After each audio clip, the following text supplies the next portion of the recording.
ಪುಣ್ಯತಿಥಿ ಎಂದು ಅವರು ಸ್ವಾತಂತ್ರ್ಯ ಹೋರಾಟಗಾರರು ಮತ್ತೆ 2 ಬಾರಿ ಕರ್ನಾಟಕದ ಮುಖ್ಯಮಂತ್ರಿಯಾಗಿ ಏಕೀಕರಣ ಆದಮೇಲೆ ಮೊದಲನೇ ಮುಖ್ಯಮಂತ್ರಿ.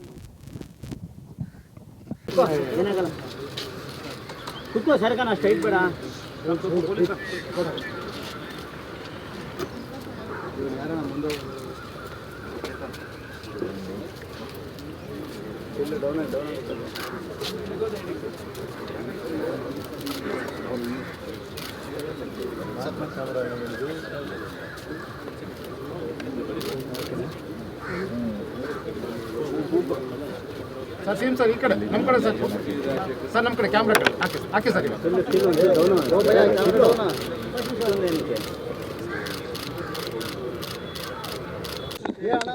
ಎಸ್ ನಿಜಲಿಂಗಪ್ಪನವರ ಪುಣ್ಯತಿಥಿ ಇವತ್ತು.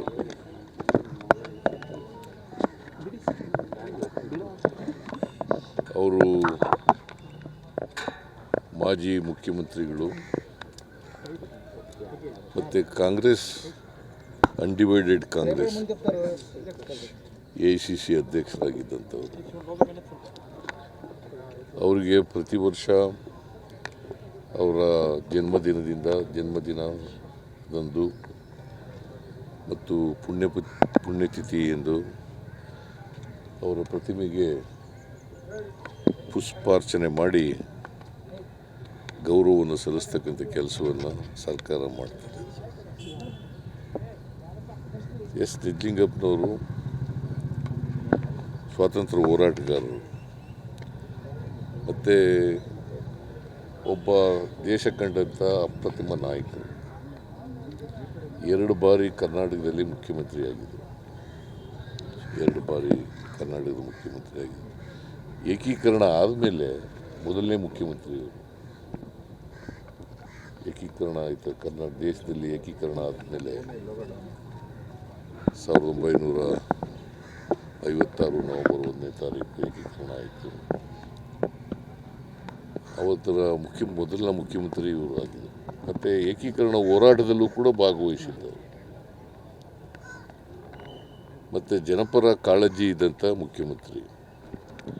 ನೀರಾವರಿಗೆ ಹೆಚ್ಚು ಆದ್ಯತೆಯನ್ನು ಕೊಡ್ತಕ್ಕಂಥ ಪ್ರಯತ್ನವನ್ನು ಮಾಡಿದರು ಕರ್ನಾಟಕದಲ್ಲಿ. ಮತ್ತು ಎಲ್ಲಕ್ಕಿಂತ ಭಾಳ ಮುಖ್ಯವಾಗಿ ಒಬ್ಬ ಪ್ರಾಮಾಣಿಕ ರಾಜಕಾರಣಿ. ಅದರಿಂದ ಅವರ ಜನಪರವಾದಂಥ ಕಾಳಜಿ, ಪ್ರಾಮಾಣಿಕತೆ ಮತ್ತು ದೇಶಕ್ಕೆ ಅವರು ಮಾಡಿದಂಥ ಸೇವೆ ಅವೆಲ್ಲವೂ ಕೂಡ ನಮಗೆ ಆದರ್ಶಗಳು. ಅವರ ಆದರ್ಶಗಳನ್ನು ನಾವು ಮೈಗೂಡಿಸ್ಕೊಂಡು ಈ ರಾಜ್ಯದ ಸೇವೆಯನ್ನು ಮಾಡ್ತಕ್ಕಂಥ, ಈ ದೇಶದ ಸೇವೆಯನ್ನು ಮಾಡ್ತಕ್ಕಂಥ ಕೆಲಸವನ್ನು ಮಾಡ್ತೀವಿ.